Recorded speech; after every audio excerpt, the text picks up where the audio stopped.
Dear student, एकाधिकार बाजार के बारे में तो आपको पता चल गया हो ना, और ये भी पता है एकाधिकार मतलब एक विक्रेता और एक वस्तु का विक्रय करता है, उससे मिलते जुलते किसी वस्तु का बाजार में उपस्थिति नहीं होना है। लेकिन सबसे इंपॉर्टेंट बात है कि एकाधिकार की स्थिति में, क्योंकि वो अपने आप में ही पूरा बाजार है, अपने आप में ही पूरी इंडस्ट्री है, तो ऐसे में वस्तु की कीमत का निर्धारण भी वो खुद करता है अपनी मर्जी से, क्योंकि उसको ना किसी से पूछना है, ना किसी को बताना है, ना कुछ कहना है। तो ऐसे में एकाधिकार क्या सोच के, किस आधार पर किसी भी वस्तु की कीमत को तय करता है, क्योंकि अगर वो अपनी मनमर्जी चलाएगा तो ऐसे में तो 10 रुपए के सामान को 100 रुपए में बेच सकता है। वो भैया एकाधिकार है, कुछ भी बेच सकता है, 90 रुपए के प्रॉफिट में असामान्य लाभ कमाएगा। लेकिन बात यह है ऐसा भी नहीं हो सकता, क्योंकि एकाधिकार को केवल ये बात नहीं सोचना है कि मुझे ज़्यादा से ज़्यादा लाभ कमाना है, ये भी सोचना है कि अगर बाजार में एकाधिकारी बने रखना है तो बाजार के नियमों को तो मानना ही पड़ेगा, कि बाजार का जो दूसरा पक्ष है कस्टमर, वो उनके अपने नियम है, वो हमेशा कम कीमत पर ज़्यादा सामान करते हैं। तो एकाधिकार मनचाहा दाम भी नहीं रख सकता, तो उसके कुछ नियम हैं, उसके कुछ कायदे कानून हैं, और अलग अलग प्रकार में एकाधिकार की स्थिति में वस्तु की कीमत का निर्धारण होता है। तो स्टूडेंट, आज की इस क्लास में हम इसी बात की बात करेंगे कि एक एकाधिकार किस स्थिति में और किस आधार पर कैसे वस्तु की कीमत को तय करता है, आखिर वो बेस क्या है। इनकी कई सारे कंडीशन होते हैं, कई सारे तरीके होते हैं, लेकिन सबसे पहले हमें ये समझना पड़ेगा कि एकाधिकार होता क्या है। जैसे कि मैं बताया है कि एकाधिकार एक ऐसी स्थिति होती है जहां पूरे बाजार में एक विक्रेता होता है और उसके पास उस वस्तु की एक ही वस्तु होती है, उस वस्तु से मिलती जुलती कोई भी वस्तु बाजार में उपस्थित नहीं है, और उस बाजार में विक्रेता यानी कि एकाधिकार चाहता है कि वस्तु को इस आधार पर बेचे ताकि उसको अधिकतम लाभ की प्राप्ति हो, लेकिन वो अधिकतम लाभ दायरे से बाहर भी नहीं हो सकता। इस आधार पर वो कीमत पर इस प्रकार से तय करेगा ताकि सामने वाला खरीद भी सके, क्योंकि जब ना कोई चीज़ अति हो जाती है ना, तो कस्टमर कहता है इसको छोड़ दो, तो कस्टमर अपने लाइफ से उस वस्तु का यूज करना ही बंद कर देगा, तो एकाधिकार की कीमत तो धरी की धरी रहेगी ना, लाभ ही नहीं मिलेगा। तो इस आधार पर एकाधिकार मन मर्जी कीमत नहीं रख सकता। हाँ, अपने हिसाब से तय जरूर करता है, लेकिन अपना हिसाब एक दायरा होता है। तो यहाँ पर जब भी हम एकाधिकार के अंतर्गत वस्तु की कीमत की बात करते हैं, तो नॉर्मली हमेशा किसी वस्तु की कीमत के लिए क्या देखा जाता है कि अधिकतम लाभ की स्थिति कौन सी है।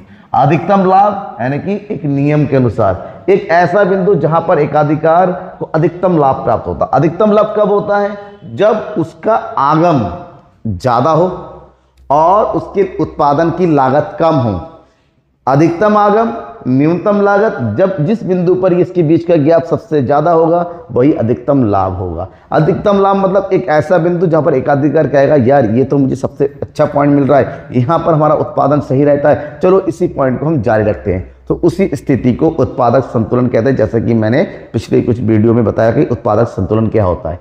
तो यहाँ पर एकाधिकार भी उत्पादक है। तो यहां पर एकाधिकार के अंतर्गत भी वस्तु की कीमत निर्धारण की दो स्थितियां होती हैं, कुल आगम और कुल लागत रहती, और सीमांत आगम और सीमांत लागत रहती।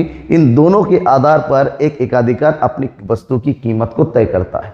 सबसे पहले बात करते हैं कुल आगम और कुल लागत रहती। देखिए, चूंकि जब भी हम लाभ की बात करते हैं, लाभ बराबर होता है आगम माइनस लागत, मतलब बिक्री के बाद आपको कुल कितना प्राप्त हुआ और उस वस्तु का उत्पादन आपने कितना किया, इन दोनों के बीच का जो अंतर होता है ना, वही लाभ होता है। और जहां पर ये अंतर सबसे ज्यादा होगा वहीं पर एक एकाधिकार अधिकतम लाभ की स्थिति मतलब संतुलन की स्थिति में होगा, और वो कहता है यही सही है। मतलब यहां पर देखिए, ये वस्तु की इकाइयां हैं, इस इकाई पे ये वस्तु की अलग अलग कीमत है, इस कीमत पर एक उत्पादक को यानी कि एक एकाधिकार को ये पैसे मिल रहे हैं, उस वस्तु को उत्पादन करने के लिए इतने पैसे खर्च हो रहे हैं। तो यहाँ पर एक ऐसा बिंदु जहां पर उसके बीच में अधिकतम अंतर हो रहा है। देखिए, यहाँ पर जब 80 इकाइयों की वो उत्पादन कर रहा है, उसको 7.5 रुपए में मार्केट में बेच रहा है, और उसकी बिक्री से उसको 600 रुपए प्राप्त हो रहे हैं, और उसी वस्तु के उत्पादन के लिए 280 रुपए उसको खर्च हो रहे हैं। 600 रुपए प्राप्त हो रहा है, 280 खर्च हो रहा है, तो लाभ का दायरा कितना है? 320 रुपए। हालांकि इसके बाद भी आगे भी यहाँ पर 720 रुपए उसको मिल रहे हैं, लेकिन यहाँ पर उसका उत्पादन लागत ज्यादा है। तो हमें ये देखना है आगम अधिकतम हो, लागत न्यूनतम हो, क्योंकि यहाँ पर आगम 600, लागत 280 और उसके बीच का अंतर 320 रुपए। 320 कहीं पर नहीं है। हालांकि यहाँ पर आगम तो बढ़ रहा है लेकिन लागत भी बढ़ रहा है और लाभ कम हो रहा है, यहाँ पर तो माइनस की स्थिति हो रही है। तो ऐसे में कुल लागत और कुल आगम के बीच के अंतर जहां पर सबसे ज्यादा हो, यानी कि वस्तु की कीमत का दर कितना होगा? 7.5 रुपए, क्योंकि इस बिंदु पर उसको अधिकतम लाभ की प्राप्ति होगी। इस प्रकार से इसके अगर हम डायग्राम पे में रिप्रेजेंट करें तो हमने ये देखा कुल आगम ऊपर की ओर बढ़ता हुआ चला जा रहा है। कैसे? इस तरह से ये कुल आगम हमारा ऊपर की ओर बढ़ता हुआ चला जा रहा है इस तरह से, और एक समय के बाद नीचे गिर रहा है, यह कुल आगम। लेकिन लागत हमेशा ऊपर से नीचे की ओर बढ़ता है, फिर हमारा क्या होता है? माइनस में होता है। वो लागत नीचे से ऊपर की ओर बढ़ता है इस तरह से, और ये ऊपर की ओर बढ़ता चला जाता है, लाइक दिस, टीसी। तो ऐसे में इन दोनों के बीच में सबसे ज्यादा अंतर होता है यहाँ पर, ये हो गया के और ये हो गया पी। ये जो के पी है यहाँ पर उसको अधिकतम लाभ की प्राप्ति हो रही है, और इसी अधिकतम लाभ पर ये वस्तु की बिक्री को तय करेगा, यहीं पर वस्तु की कीमत का निर्धारण करेगा, और यही उसको क्या बोलेगा कि चलो इतनी कीमत, कितनी कीमत पर? 7.5 रुपए में वस्तु को बेचा जाए, क्योंकि यहीं पर उसको अधिकतम लाभ। हालांकि उसके आगे भी उसको पैसे ज़्यादा मिल रहे हैं, लेकिन क्या हो रहा है? खर्चा भी ज़्यादा हो रहा है। खर्चा ज़्यादा नहीं होना चाहिए, मिनिमम लागत और अधिकतम आगम, वही अधिकतम लाभ का बिंदु होता है। तो यहाँ पर इस विधि के द्वारा उत्पादक का संतुलन यानी कि एकाधिकार का कीमत निर्धारण तय हो जाता है। दूसरी स्थिति जिसको बोलते हैं सीमांत विश्लेषण रीति, मार्जिनल एनालिसिस। यहाँ पर क्योंकि कुल जो होता है ना, कुल वो टोटल की बात करते हैं, लेकिन अगर एक्चुअल अगर हम प्रॉफिट की बात करते हैं ना, वो पता चलता है सीमांत आगम और सीमांत लागत से। तो जब सीमांत आगम सीमांत लागत की बात करते हैं, इस रीति का प्रतिपादन किया जॉन रॉबिन्स ने, और उन्होंने यहाँ पर भी कहा कि लाभ ही मेन चीज है, एक ऐसी स्थिति जहाँ पर उत्पादक अधिकतम लाभ प्राप्त करे। लेकिन उन्होंने कहा कि कुल आगम और कुल लागत को अगर देखेंगे तो वहाँ पर थोड़ा कन्फ्यूजन होगा, क्योंकि मैंने एक पॉइंट और देखा कि आगम बढ़ता हुआ जा रहा था, 700 की जगह 720 हमारा ज़्यादा आगम प्राप्त हो रहा, यहाँ पर कन्फ्यूजन बन जाता है। इसी कन्फ्यूजन से बचने के लिए एक उत्पादक को चाहिए कि वो क्या देखे? सीमांत लागत और सीमांत आगम के अंतर को देखें। उन्होंने कहा कि एक उत्पादक यानी कि एकाधिकार उस स्थिति पर वस्तु की कीमत को तय करना चाहिए जहां पर 3 शर्तें पूरी होनी चाहिए। 3 शर्तें कौन कौन सी? नंबर 1, जब सीमांत लागत और सीमांत आगम आपस में बराबर हो। नेक्स्ट, संतुलन के पश्चात सीमांत लागत आय से अधिकतम होना चाहिए।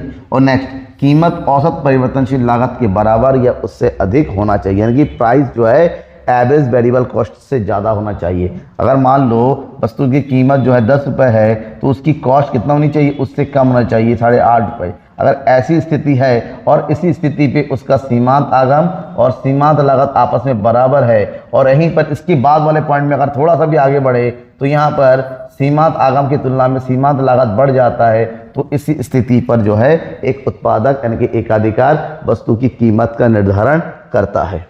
ठीक है, अब ये तो नॉर्मल पॉइंट हो गया। समय के आधार पर भी वस्तु की कीमत का निर्धारण तय होता है, अल्पकाल में, दीर्घकाल में, कम समय में हमें इतना कीमत रखना है। अभी उत्पादन का समय जब बहुत लंबा हो जाता है तो कीमत कितना रखा जा सके। तो यहाँ पर जब हम एकाधिकार की स्थिति की बात करते हैं, 2 स्थिति होती है, अल्पकाल में एकाधिकारी कीमत का निर्धारण और दूसरा दीर्घकाल में एकाधिकारी कीमत का निर्धारण। तो अल्पकाल में कीमत का निर्धारण कैसे होता है? अल्पकाल में बहुत ही कम समय होता है, ये इतना कम समय होता है कि यहाँ पर एकाधिकार अपने मन चाहे तरीके से वस्तु की पूर्ति को नहीं बढ़ा सकता। जैसे बाजार में वस्तु की मांग बहुत ज़्यादा बढ़ रही है, लेकिन अल्पकाल इतना कम समय होता है कि मांग के अनुसार वस्तु की पूर्ति को नहीं बढ़ाया जा सकता। वो उत्पादन कर ही नहीं पाएगा, क्योंकि उत्पादन करने के लिए पूंजी चाहिए, मशीनरी चाहिए, श्रम चाहिए, कच्चा माल चाहिए। ठीक है, तो इन सबको तुरंत मांग के अनुसार बढ़ा पाना पॉसिबल नहीं है। ऐसे में जब भी उत्पादक में वृद्धि कर सकता है, वो थोड़ी ही मात्रा में ऊपर नीचे हो सकता है, बहुत ज़्यादा नहीं कर सकता। इस आधार पर केवल क्या बदलता है ना, वस्तु की कीमतें ही बदलती है।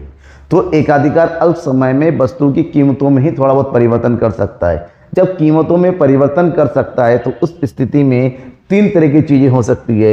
एकाधिकार को असामान्य लाभ प्राप्त हो सकता है, एकाधिकार को सामान्य लाभ ही प्राप्त हो सकता है, या एकाधिकार को हानि की प्राप्ति भी हो सकती है।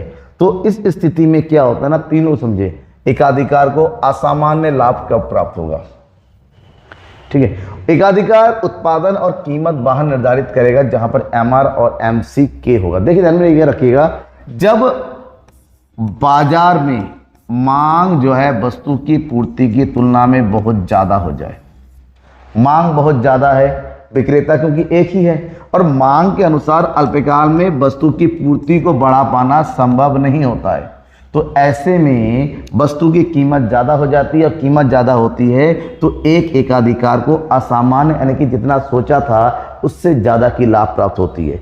और जब उससे ज़्यादा की लाभ प्राप्त होती है तो ऐसे स्थिति में यहाँ पर ये देखिए, ये जो है सीमांत आगम है, ये है औसत आगम है, और ये सीमांत लागत और ये औसत लागत। ये औसत लागत के ऊपर वस्तु की कीमत तय हो जाती है, इससे औसत लागत से ऊपर। जब औसत लागत की तुलना में ज़्यादा कीमत तय होती है, मतलब इसके बीच का अंतर नॉर्मली कीमत तय होना चाहिए यहाँ पर, कहाँ होना चाहिए, इस वाले बिंदु पर।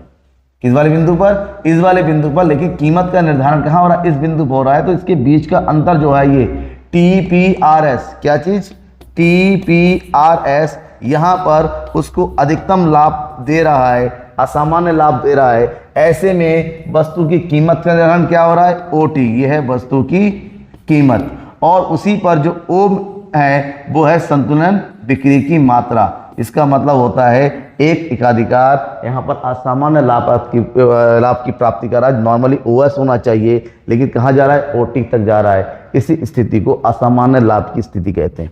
लेकिन जब नॉर्मली एक ऐसी स्थिति जब मांग और पूर्ति आपस में बराबर हो, मांग और जितनी पूर्ति है उसी हिसाब से मांग है, यूं क्यों है, मांग के हिसाब से पूर्ति है, ऐसे में वस्तु की कीमत का निर्धारण बिंदु कहां पर होगा, P पर होगा।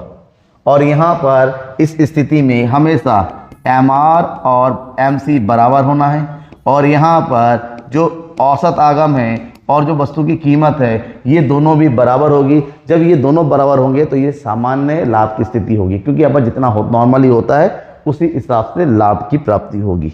लेकिन जब वस्तु की कीमत को विक्रेता यानी कि एकाधिकार बहुत ज्यादा बढ़ाना चाहेगा, ठीक है, मतलब देखिए अल्पकाल में ये आवश्यक नहीं कि एकाधिकार को सामान्य लाभ से अधिक लाभ मिले, कभी कभी औसत लागत से भी कम हो जाता है, ठीक है। आगम ये कब होता है, जब उत्पादन लगातार जारी रखा जाता है, मांग नहीं है, क्या नहीं है, मांग नहीं है। मांग इसलिए नहीं है क्योंकि वस्तु की कीमत को ज्यादा कर रखा है वो लागत, और उसकी उत्पादन की लागत बहुत ज्यादा बढ़ती चली जा रही है, और उत्पादन लागत बढ़ने के साथ साथ वो वस्तु की पूर्ति को क्या कर रखा है, जारी। इतनी लागत चलो ठीक है, हमें अब प्रोडक्शन करता है, क्योंकि अल्पकाल में वो उत्पादन साधनों में परिवर्तन नहीं कर पा रहा है, लेकिन पूर्ति मांग की तुलना में उसकी पूर्ति जारी है। तो ऐसे में वो जहां पर यहाँ पर वस्तु की कीमत का निर्धारण होना चाहिए, उसका निर्धारण वस्तु की पूर्ति का कहाँ हो जाता है, नीचे हो जाता है। तो ऐसी स्थिति में जब लागत के तुलना में यहाँ पर देखिए, यहाँ पर AC ज्यादा है और AR उससे नीचे है, ठीक है। इसका मतलब होता है AC ज्यादा है AR के तुलना में। जब लागत औसत से ज्यादा हो जाए तो उस स्थिति में विक्रेता को यानी कि एकाधिकार को हानि की प्राप्त होगी। तो यहाँ पर जबरदस्ती का वस्तु की कीमत को नहीं बढ़ा सकते, क्योंकि वस्तु की कीमत बढ़ाना ही उपाय नहीं है, क्योंकि वस्तु की कीमत बढ़ा दोगे आपकी बिक्री की मात्रा कम हो जाएगी। जब बिक्री की मात्रा कम होगी तो उत्पादन तो आप खर्चा तो कर ही रहे हो, उसको तो बदल नहीं पाओगे आप, अब उसको रोक भी नहीं पाओगे। तो बिक्री नहीं है, उत्पादन है, लागत ज़्यादा है, तो ऐसे में लाभ की कमी हो जाएगी, और उस स्थिति को हम क्या कहते हैं, हानि कहते हैं। अब बात करेंगे दीर्घकाल की। दीर्घकाल बड़ा लंबा समय होता है।